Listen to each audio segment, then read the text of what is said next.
Kasama yung mga aso.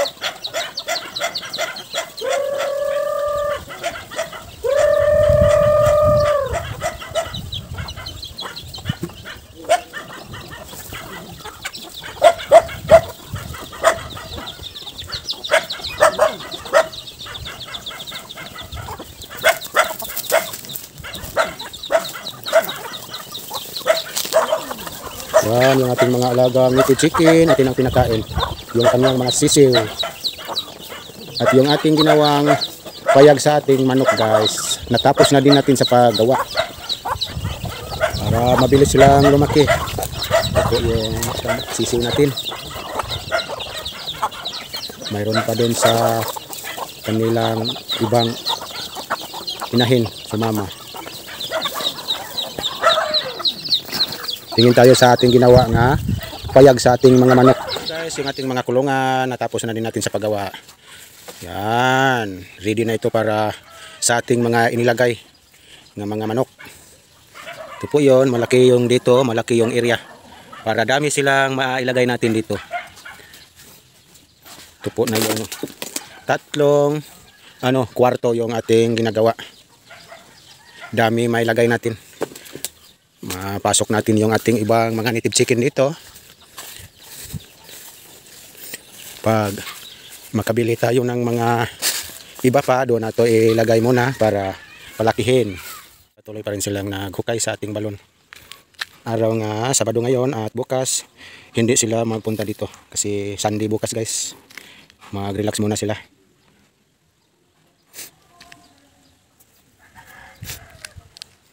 Malalim na yung ating na hukay sa ating balon.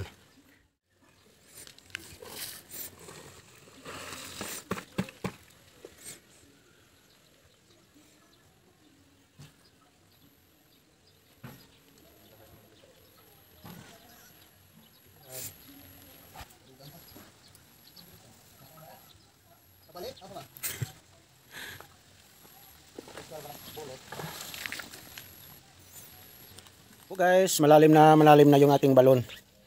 Kunti pa lang yung tubig, hindi pa masyadong malakas yung kanyang tubod. Tumigil na din yung naghukay kasi oras na. Sa Lunes na sila babalik. Few inches later. And guys, ang ating alagang kambing guys, ating pastol.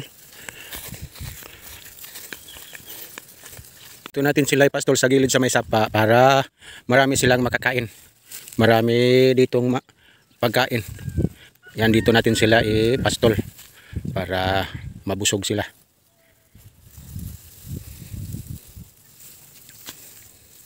Kailangan lang natin itong alagaan yung ating mga alagang mga hayop guys para matataba yung lahat.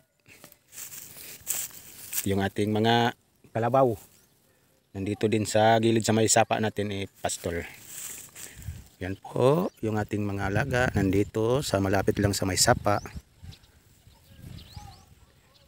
Hindi na masyadong madami yung ilahang mga kain dito guys kasi mainit na yung panahon. Ano na yung mga damo nang matay na sa sobrang init. Wala nang makakain sila malapit sa bahay namin. Naubos na sa kanila. Araw-araw nandun lang sila sa gilid sa bahay namin na kakain. Yan, dinala natin dito sa gilid sa sapa. Sa ating mga alaga guys, magpakain tayo. Oras na para sa ilang kainan.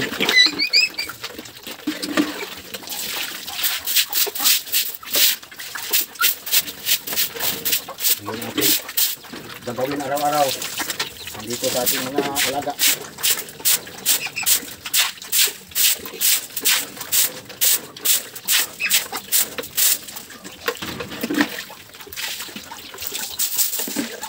A few moments later.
I-delete muna natin yung ating hanging cabinet nito guys kasi para mabalik natin yung ating mga gamit.